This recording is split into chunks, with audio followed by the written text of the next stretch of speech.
Magandang tanghali po. Oras na para sa maiinit na balita.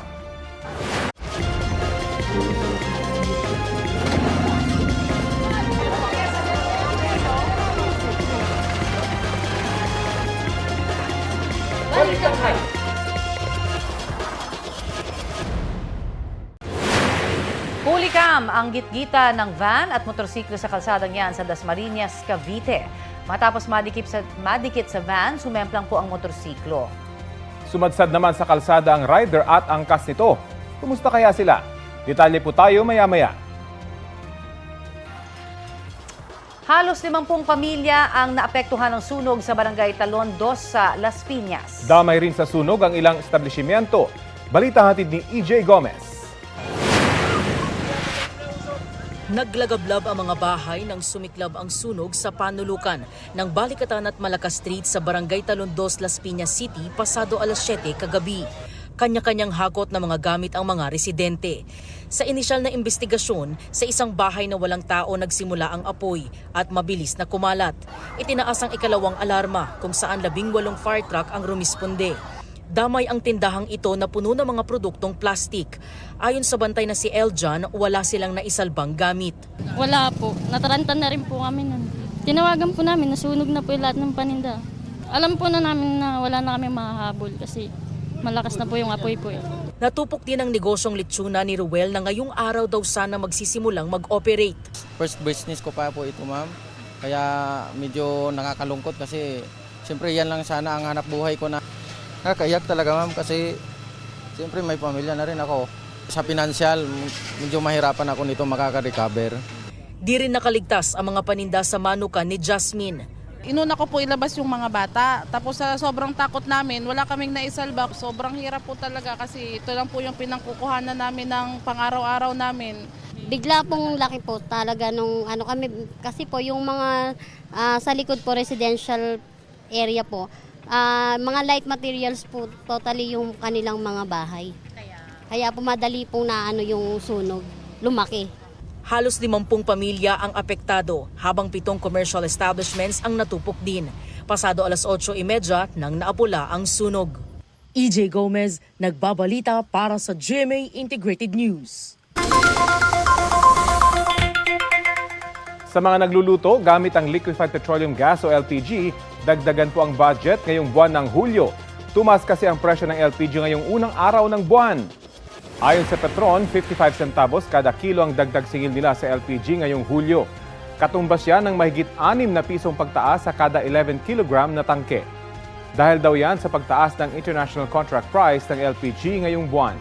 Wala pang anunsyo ang iba pang kumpanya. May price hike ding sasalubong sa mga motorista. Base po sa anunsyo ng Petrogas, may taas presyo na 95 centavos sa kada litro ng gasolina. 65 centavos naman ang dagdag para sa diesel. At ito na po ang ikatlong sunod na linggong may dagdag sa presyo ng diesel at gasolina.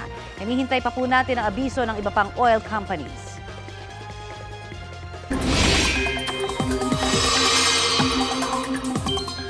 Binaha ang ilang bahagi ng Davao City nitong weekend. Pinasok ng baha ang ilang bahay sa Bangkal Street. Agad namang nag-ikot ang mga otoridad para kumustahin ang sitwasyon ng mga residente na handa rin daw lumikas kung kinakailangan.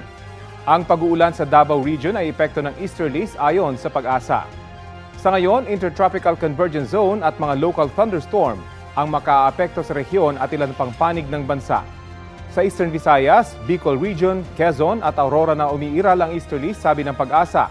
Base sa rainfall forecast ng Metro Weather, mataas pa rin ang tsansa ng ulan sa halos buong bansa sa mga susunod na oras. Posible ang heavy to intense rains na maaaring magdulot ng baha o landslide. Uulanin din tayo dito po sa Metro Manila. Mga kapuso, 2 o 3 bagyo ang posibleng mamuo o pumasok sa Philippine Area of Responsibility ngayong buwan ng Hulyo. Ayon sa Pag-asa, may tsansang maglandfall sa Aurora, Quezon area ang potensyal na bagyo at saka tatawirin ang Northern Luzon. Posible ring tumama ang sentro ng potensyal na bagyo sa Bicol, Eastern Visayas area bago ito manalasa sa Southern Luzon. Maaari ring namang lumapit o dumaan ang bagyo sa Batanes area. Gayunman, may posibilidad pa ring lumihis ang potensyal na bagyo, sabi po ng Pag-asa. Samantala, niyanig ng magnitude 4.6 na lindol ang Occidental Mindoro. Naitala ng PhivHawks ang epicenter ng pagyanig 18 kilometers southwest ng bayan ng Rizal sa nasabing probinsya dakong alas 7 ng umaga. Naramdaman ang intensity 4 sa Rizal. Sabi po ng PhivHawks, wala namang inaasahang pinsala at maging aftershocks kasunod ng lindol. Iginiit ng grupo ng mga mangingisda sa Zambales na wala silang nakikitang barko ng Philippine Navy sa Baho de Masinloc. Ang pahayag ay kasunod ng natagalan umanong pag-rescue sa isang nagkaaberyang bangka roon dahil sa pagharang daw ng China Coast Guard. Balita hatid ni Jonathan Andal. Halos palubog na itong Filipino Fishing Boat o FFB Akio nang hilahin ng Philippine Coast Guard pabalik ng Subic, Zambales. Sumabog ang makina nito malapit sa Baho de Masinloc o Panatag Shoal. May sakay itong 8 mangingisdang Pilipino. 2 sa kanila ang may second-degree burns kaya nalapnos ang balat. Agad silang nilipat sa BRP Sindangan ng PCG at binigyan ng paunang lunas ng mga Coast Guard nurse. Ayon sa may-ari ng bangka, faulty wiring ang sanhi ng pagsabog ng makina. Pag-start daw po nung makina, may sumabog. Salubungin na lang din po namin. Yung dalawa, idediretso sa SBMA, tapos idadala nila sa hospital ng Mexico. Tapos kami po, baka i-rescue namin yung bangka at saka yung mga nakasakay sa doon na iba. Ang pagsaklolo sa kanila inabot ng 3 oras. Ang rescue mission ng PCG, sinubukang harangin ng China kahit sinabihan na nila na re-responde lang sila sa emergency. Nung papunta na yung rescue, meron ding China Coast Guard vessel at isang PLA Navy na nag-attempt na i-block yung, initially, na i-block yung MRB ng Philippine Coast Guard, yung BRP Sindangan. Sabi ni Balilio, nagbanta pa ang mga Chino na arestuhin ang lahat ng mangingisda roon kung hindi sila makikipagtulungan sa kanila. Nang mapaliwanagan ng China Coast Guard, hinayaan nila ang PCG na makalapit sa nagpapasaklolong bangka. Meron pang report na they actually offered help na maglo-launch sila ng RIB para rescuein yung mga fishermen. Pero alam naman ng mga fishermen na parating na tayo at hindi na sila nagpa-rescue dun sa China Coast Guard. Sabi ng PCG, patunay ang insidente na nakapwesto sa West Philippine Sea ang barko ng Pilipinas na handang sumaklolo sa ating mga mangingisda. Pero sabi ng isang grupo ng mga mangingisda sa Zambales, wala silang nakikitang barko ng Philippine Navy sa Baho de Masinloc kahit dati na silang humiling na magpasama sa pangingisda. Kaya raw hanggang ngayon, sa gilid-gilid ng Zambales lang sila pumapalaot. Mamaya, dinala kami sa China, hindi namin alam kung sa China o kung saan. Mamaya, bigla lang kaming itapon dyan sa laot at wala kaming kalaban-laban kasi mga bangka lang naman kaming maliliit. June 15, ipinatupad ng China ang regulasyon na arestuhin ang sinumang illegal na papasok sa kanilang katubigan at maritime borders. Sabi ng Integrated Bar of the Philippines, mandato ng gobyerno na magbigay proteksyon sa mga mangingisda sa loob ng ating EEZ. Jonathan Nandal, nagbabalita para sa GMA Integrated News. At kaugnay niya, naihatid na ng Philippine Coast Guard sa Subic, Zambales ang 2 mangingisdang nasugatan. Kanina madaling araw sila dumating sakay ng BRP Sindangan nang dumaong sa Subic Bay Metropolitan Authority Port. Binibigyan na ng atensyong medikal ang 2 sugatang mangingisda na nagtamo ng second-degree burns. Kabilang sila sa 8 sakay ng Filipino Fishing Boat, Akio, na nagkaroon ng pagsabog ang makina. Samantala sa tulong naman ng Global Positioning System o GPS, naaresto po ang 2 sangkot umano sa pagnanakaw ng motorsiklo sa Quezon City. Itinanggi ng isa sa naaresto ang krimen. Balitang hatid ni James Agustin. Makikitang sinusundan ng riding in tandem ang isang motorcycle rider sa bahaging ito ng Cordillera Street sa Barangay Lourdes, Quezon City. Ilang minuto lang ang lumipas, nahuli ka mang pagdaan ng 2 motorsiklo paalis sa lugar. Inagaw na pala ng riding in tandem ang motorsiklo mula sa rider. Agad na nag-overtake itong riding in tandem, bumaba sa kanilang motor at tinutukan itong biktima. So may 2 baril itong 2 suspect. So walang magawa yung biktima kung di ibigay yung kanyang motor na color red kasama na yung dala niya na sling bag. Laman ng sling bag ang ilang gadget ng biktima na may GPS. Ito ang naging susi para matunto ng pulisya ang motorsiklo sa Parañaque. Nagbakasakali tayo na kung saan pumitik yung device ay doon natin sila mahuhuli. At yun nga, halos magkasabay na dumating itong mga suspect, lula ng 2 motorsiklo. Inaresto ang 21 anyos sa lalaki matapos makuha sa kanya motorsiklo ng biktima. Hindi nahuli ang kasama niya sa motorsiklo. Gayunman, naaresto ang 25 anyos na kanyang kalivin dahil sa kanya nakuha ang gadget ng biktima. Ayon sa pulisya, nakuha rin sa mga sospek ang 2 baril na kargado ng mga bala. Itinanggi ng lalaking sospek na may kinalaman siya sa krimen. Hindi ko po alam na yung motorsiklo ay nakaw, sir. Bakit nasa'yo? Yun nga po, sir, pinakisuyuan niya po ako gawa ng bagong upa lang po sila. Wala daw po silang mapag-aanuan ng motor, sir. Mapagpaparkingan po. May nakuha ba sa baril sa'yo? Wala po. So hindi sa'yo yung baril? Hindi po. Tumanggi magbigay ng pahayag ang babaeng sospek. Tinutugis naman ng QCPD ang live-in partner ng babaeng sospek na si Jeric Brondial na napag-alamang dati na may warrant of arrest para sa kasong paglabag sa New Anti-Carnapping Act. Sasampahan siya ng panibagong reklamo, gayon din ang naarestong lalaking sospek. May karagdagang reklamong paglabag sa Comprehensive Firearms and Ammunition Regulation Act ang 2 naarestong sospek. James Agustin, nagbabalita para sa GMA Integrated News. Ito na ang mabibilis na balita. Arestado sa Muntinlupa ang isang lalaking akusado sa pangahalay sa kanyang dalagitang anak. Ayon sa pulisya, January 2023 nangyari ang krimen. Aminado sa krimen ang akusado. Nakainom daw siya noong mangyari ito. Nagkaayos na raw ang kanilang pamilya 1 taon matapos ang insidente, pero itinuloy ng kanyang bayawang kaso na inihain Marso ngayong taon. Nakakulong sa detention facility ng Muntinlupa Police ang akusado. Naharap siya sa patong-patong na kaso. Nagdulot naman ng pagbigat ng trapiko ang isang bus na sumadsad sa Center Island sa bahagi ng EDSA Guadalupe northbound. Ayon sa driver, nakatulog siya habang nagmamaneho. Galing sa Quezon Province ang bus na papunta na sana sa terminal nito sa Cubao. 2 sasakyan pa ang nasiraan sa bahagi ng Estrella na dumagdag din sa pagsikip ng trapiko. Alas 6 na ng umaga na alis ang bus. Inaasahang ihahain na ngayong linggo ang unang bugso ng mga reklamo laban po sa mga nahuling may kaugnayan sa Pogo Hub sa Porac, Pampanga.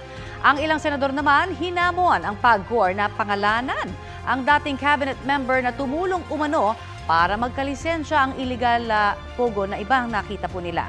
Balitang hatid ni Mav Gonzalez. Nagkakasana ng investigasyon ang Senado sa sinabi ng PAGCOR na may isa umanong dating cabinet official na naglobby o tumulong mabigyan ng lisensya ang ilang illegal na pogo. Sabi ni Senador Risa Hontiveros, magpapatawag ang kanyang komite ng pagdinig at umaasa siyang darating si PAGCOR Chairman Alejandro Tenco para pangalanan ang dating cabinet official. Hamon naman ni Senate President Cheese Escudero sa PAGCOR, pangalanan na ang opisyal. Ganito rin ang panawagan ni Senate Minority Leader Coco Pimentel. Sabi naman ni Senador Sherwin Gatchalian, tamang tapusin muna ng PAGCOR ang kanilang investigasyon bago ilabas ang pangalan. Meron din daw mga pangalang sinasabi sa kanya mismo pero hindi pa niya mabanggit dahil wala pa siyang hawak na dokumento. Hinihintay rin daw ng Presidential Anti-Organized Crime Commission o PAOC ang babanggitin ng PAGCOR. Mas mahirapan tayo kapag may mga taong tumutulong sa kanila na gawin itong mga krimen na ito. Lalo na kung yung mga taong yon ay mga nasa gobyerno o di kaya dating nasa gobyerno.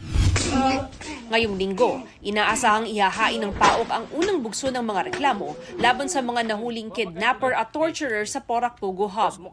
Importante ho kasi na hindi lamang yung mga foreign criminals na ito ang ating mapapanagot, kundi sino ba yung tumulong sa kanila. Mangilan-ilan lamang yung mga Pilipino nakakasuhan, no? Pero para sa akin, nakatakot yun.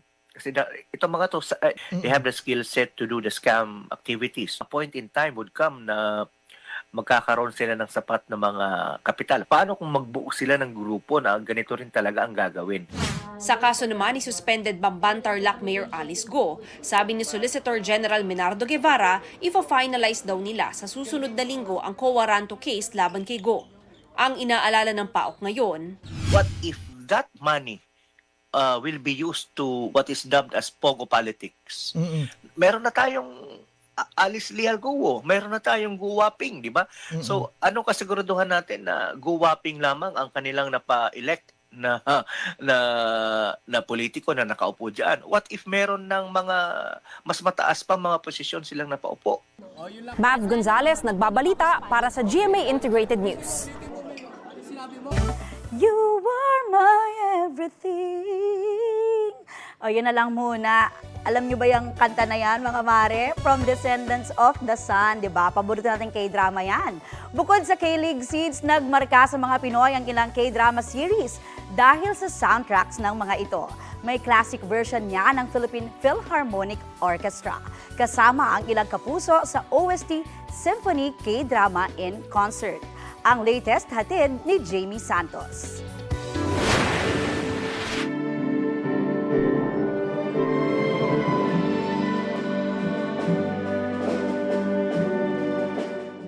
Ang out of this world na pag-iibigan sa My Love from the Star?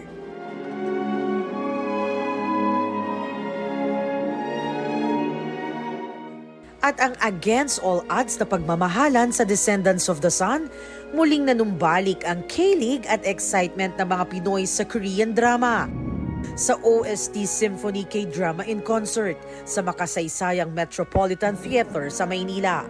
Tinugtog ng Philippine Philharmonic Orchestra sa pangunguna ni Maestro Hermenegildo Ranera ang soundtracks ng ilang K-drama na minahal ng mga Pinoy.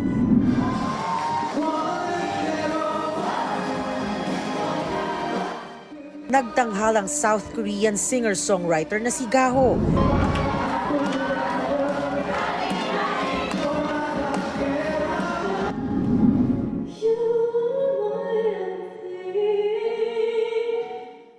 Nang harana naman si Asia's Limitless star Julian San Jose.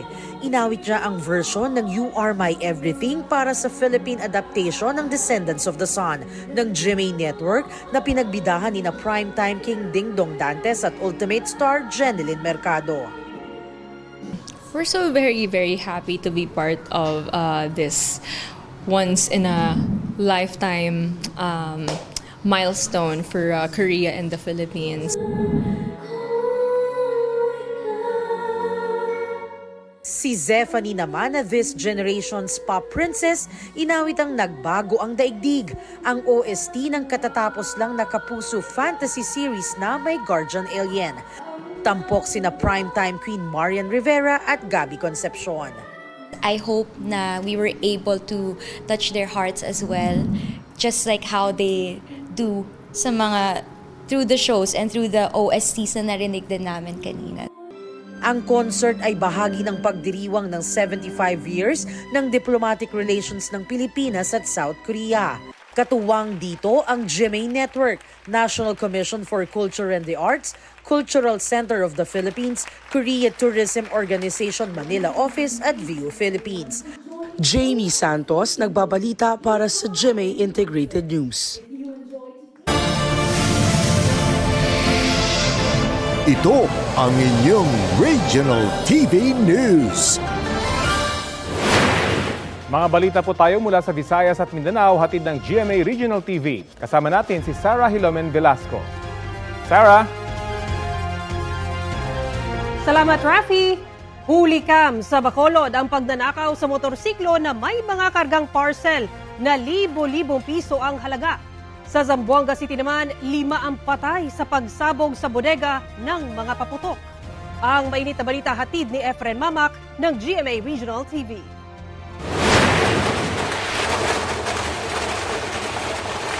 Sunod-sunod ang pagsabog mula sa isang bodega ng paputok sa Barangay Tetuan sa Zamboanga City nitong Sabado.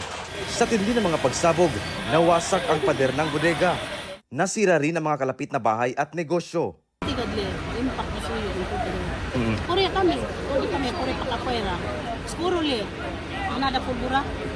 5 ang nasawi, kabilang ang bantay ng bodega at anak niyang lalaki na 4 na taong gulang. Sa tala ng Bureau of Fire Protection doon, 24 ang sugatan na ospital. 62.5 million pesos ang halaga ng pinsala. Iniimbestigahan ang sanhi ng pagsabog. Ayon kay Zamboanga City Mayor John Dalipe, ang may-ari umano ng bodega ang bukod tanging may lisensyang mag-operate ng firecracker business sa lungsod. Pero aalamin pa kung bakit nasa residential area ang negosyo. Ang City Social Welfare and Development Office nag-profiling na sa mga biktima at mga pamilyang naapektuhan para mabigyan ng tulong. Sinusubukan pa ng GMA Regional TV na makuha ang payag ng may-ari ng nasabing warehouse. Hulikam ang pagnanakaw ng isang motorsiklo na may kargang parcel sa Bacolod City. Sa kuha ng CCTV, unti-unting lumalapit sa nakaparadang motorsiklo ang lalaking naka-helmet. Ilang saglit lang, mabilis niyang pinaandar ang motorsiklo. Isang lalaki naman ang humabol sa sospek. Ayon sa investigasyon, nakalimutan ng delivery rider na tanggalin ang susi sa motorsiklo. Andaw na punawan sa bla, naglaga na ang motor, tapos dira siya nag-agi, tubang mismo. Bukod sa 75 parcels na may kabuang 25,000 pesos ang halaga, natangay rin ang 5,000 pesos na lamang cash sa U-box ng motorsiklo. Malabot kuman sa tani, sir, mo na blanco, pag kita ko siya, ipabayaran ito nila sa akon, sir. May persons of interest na sa ngayon ang pulisya. Hinahanap pa rin ang lalaki nahulog sa rumaragasang ilog sa Santa Cruz, Davao del Sur. Ang lalaki, unang nakitang naglalakad sa gilid ng flood control dike. Maya-maya, nahulog na siya at tinangay ng tubig. Ayon sa uploader, tila nakainom ang lalaki na sinasaway na nila bago ang insidente. Nagkasana ng rescue operation para sa lalaki. Efren Mamak ng GMA Regional TV, nagbabalita para sa GMA Integrated News. Sa Antequera, Bohol, patay ang isang lalaki matapos tangkaing sagipin ang kanyang dalagitang kapatid. Base sa investigasyon, natrap ang dalagita at kanyang dalawang kaibigan nang biglang tumaas ang level ng tubig sa Tubang Cave and Spring. Naliligo sila noon. Ang lalaking biktima na pamilyar daw sa kuweba, voluntaryong pumasok sa loob. Pero nalunod siya habang sinusubukang tulungan ang dalagitang kapatid. Kalaunay na sagip ng Philippine Coast Guard ang dalagita at dalawang kasama.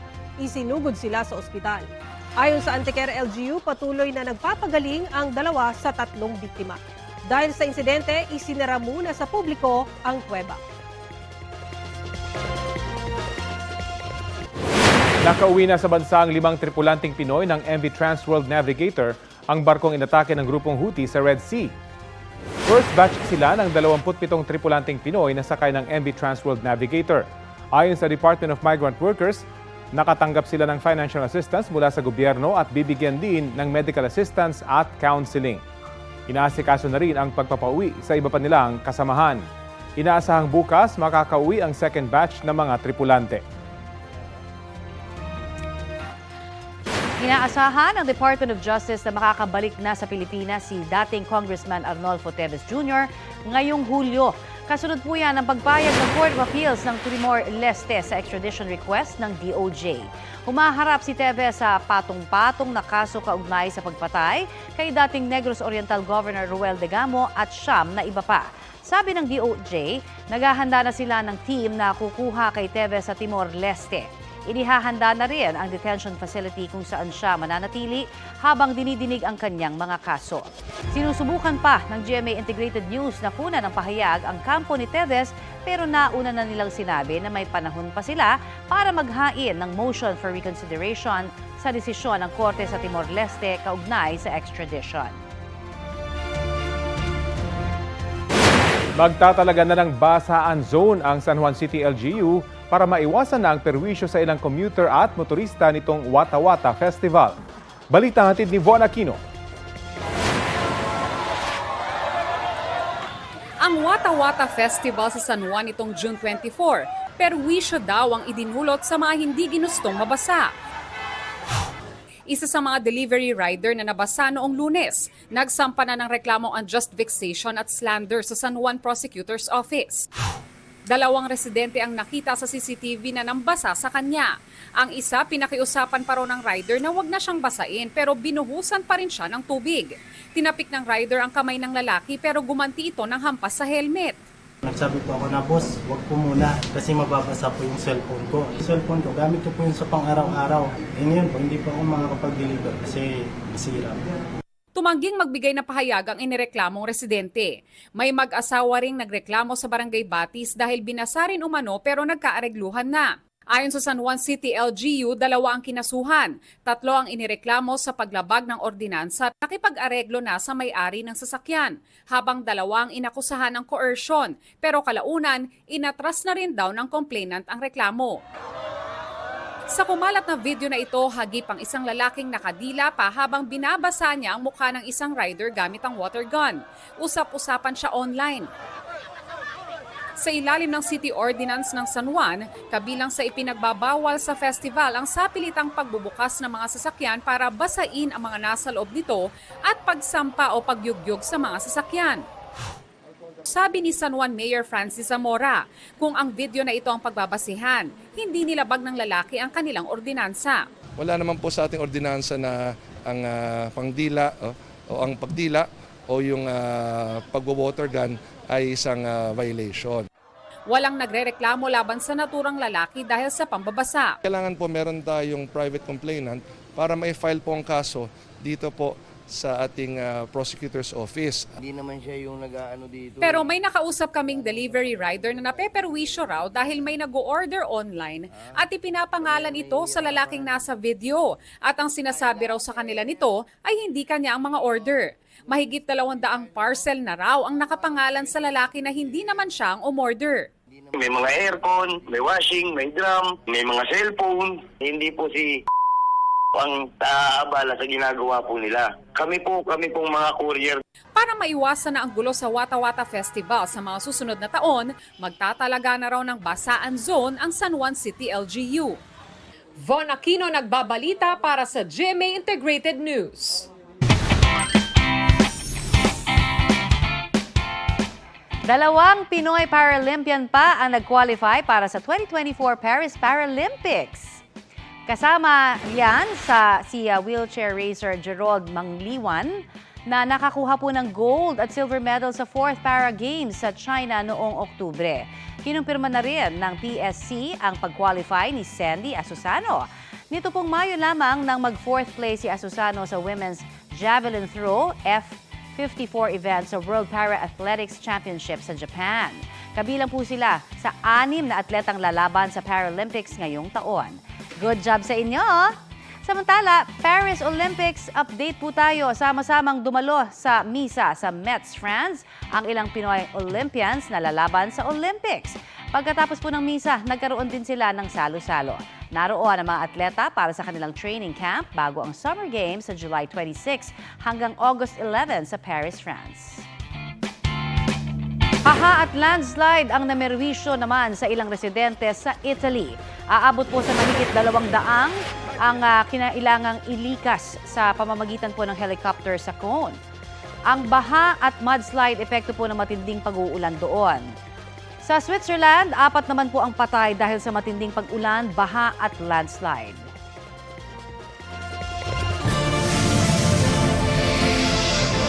Ito ang inyong Regional TV News.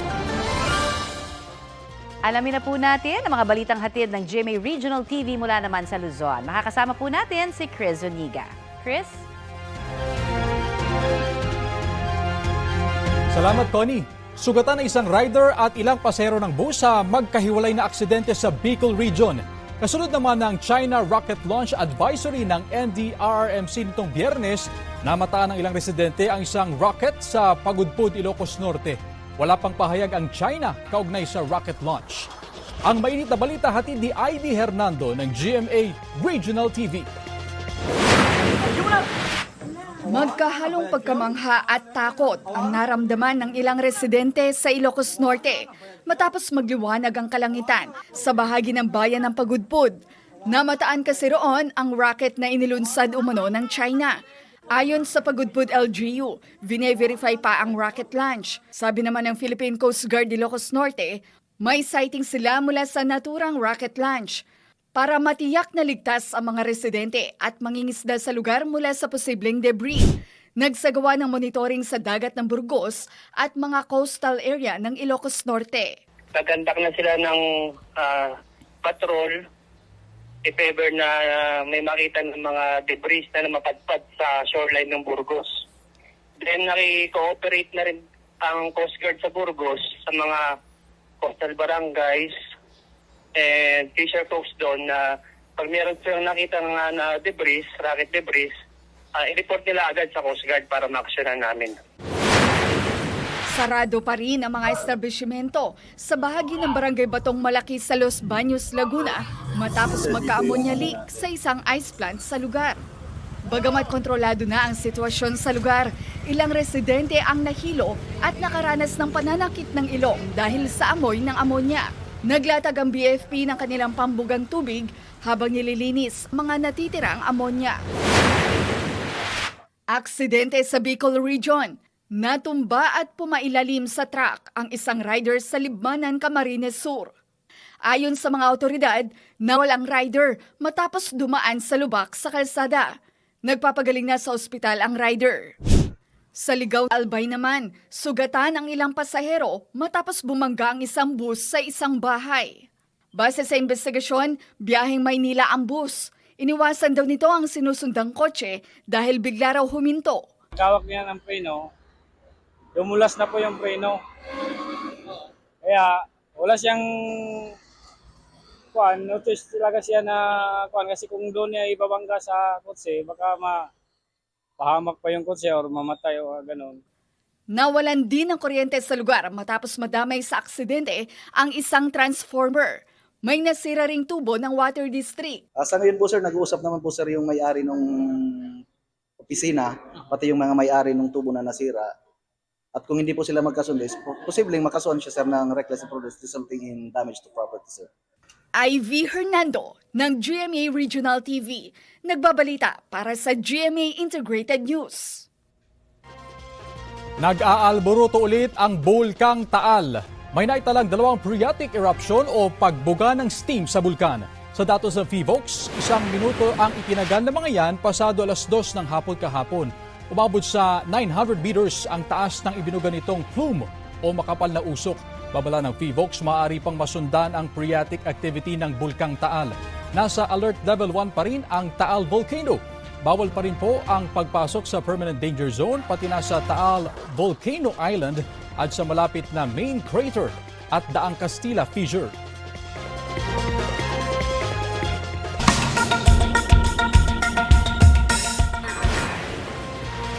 Pinigil ng pulisya ang isang binatilyo sa New York sa Amerika.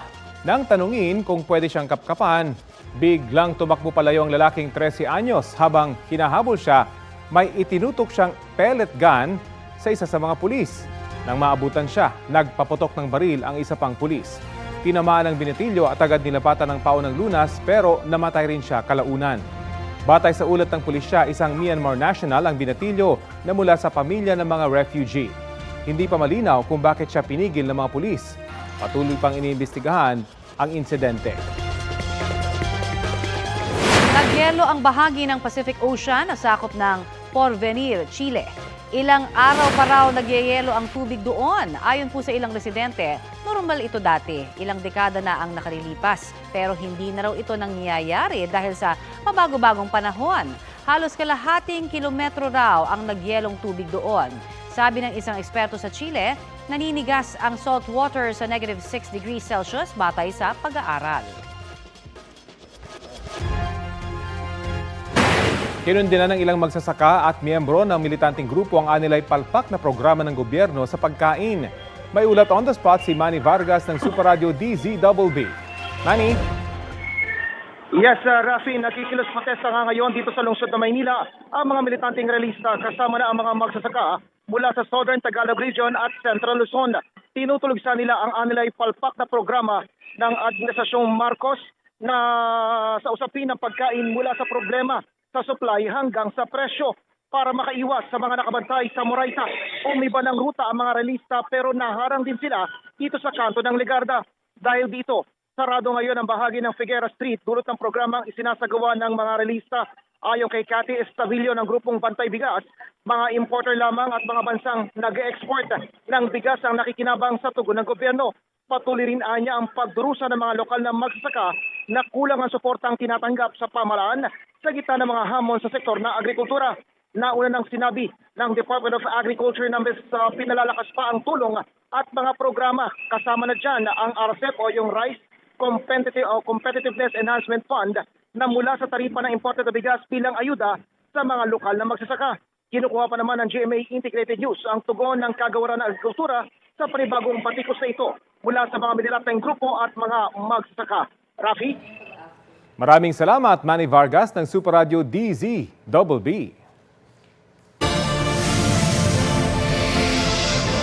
Ito ang inyong Regional TV News. Nasawi ang isang rider matapos na bumangga sa gutter ng kalsada sa Calamba, Laguna. Ayon sa investigasyon, nawala ng kontrol ang biktima kaya sumalpok sa gutter sa Barangay 2. Nakainom at walang suot na helmet ang biktima nang makita ng mga pulis. Naisugod pa siya sa ospital pero namatay din habang nilalapatan ng lunas. Naiuwi na rin ang mga labi na biktima sa kanyang bahay sa Los Baños. Sinisikat ng GMA Regional TV na makuha ng pahayag ang pamilya ng biktima tungkol sa insidente. Balita sa Karkar, Cebu, lagpas 85,000 pisong kita ng isang tindahan ng cellphone at accessories ang natangay ng mga magnanakaw. Ayon sa pulisya, umaga nitong Sabado nang ipagbigay alam sa kanilang manager ng mall na nanakawan ang tindahang iyon. Hindi nakuha ng mga kawatan ang laman ng vault ng isang stall na nagbebenta ng alahas. Na-recover doon ang ilang gamit gaya ng bolt cutter, crowbar at metal saw. Pinaniniwalaang dumaan ang mga sospek sa butas na nakita sa isang grocery store sa mall. Hindi nagpaunlak ng interview ang pamunuan ng mall. Patuloy ang pangangalap ng pulisya ng karagdagang CCTV footage para malaman kung saan dumaan ang mga sospek. Naisara na ang butas sa grocery store at nagbalik normal na rin ang operasyon ng mall.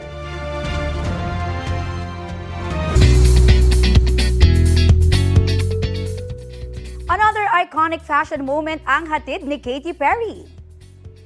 Katy came in like a dark horse sa Paris Fashion Week. Ang inakalang classic red dress lang literal na may extra paandar pala. Ilang yarda kasi ang haba ng train nito na nagmistulang red carpet. Sa video ni Katy sa Instagram, kita naggulat ang fans na naghintay sa kanya. Nag-trending si Katy dahil dyan. Featured sa mahabang train ang lyrics ng kanyang upcoming comeback single na Woman's World. Parte yan ng i-release niyang 6th studio album. Worth it ang paghihintay. Successful ang Love Laban to Everyone event sa Quezon City kahapon.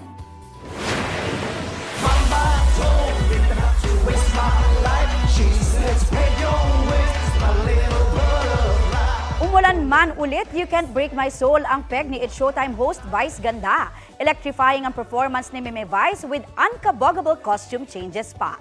Nagka-technical difficulty man sa umpisa, all out pa rin sa take 2. Bukod kay Meme Vice, nag-perform din ang on-stage ang ilang drag queens. Present at inspirasyon din ang hatid ni abot kamay na pangarap star Clea Pineda.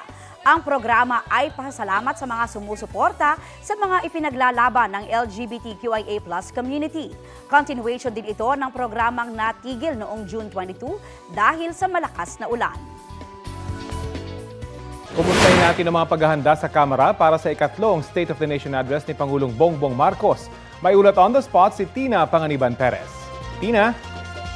Rafi, imbitado si Vice President Sara Duterte sa SONA sa July 22. Ayon kay House Secretary General Reginald Velasco na ipalabas na ang imbitasyon pero wala pang kumpirmasyon kung dadalo ang bise.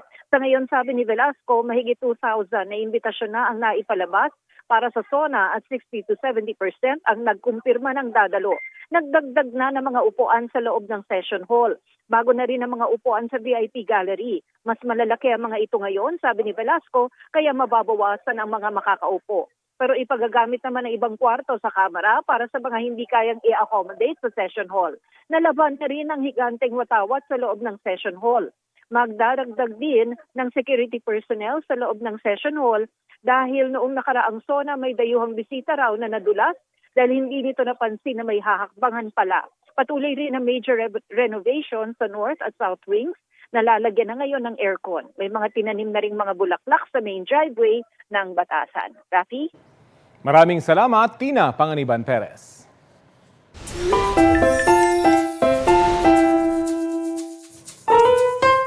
Minsan talaga kahit matindi ho yung paghahanda, meron talagang unexpected moments na nangyayari. Sa isang wedding reception nga sa Parañaque, saktong umulan bago ang first dance ng bagong kasal.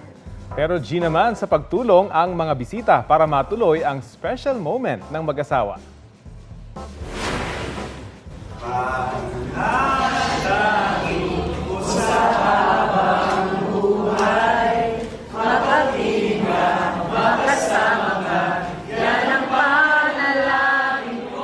Yan naman, sa gitna ng masamang panahon, bumuhos din po ang pagmamahal sa newlyweds na sina Justin at Dean. Apektado man ang sound system dahil sa ulan, to the rescue naman ng kanilang loved ones. Nag-first dance ang couple sa kantang Panalangin ng Apo Hiking Society na mismong mga bisita nila ang kumanta.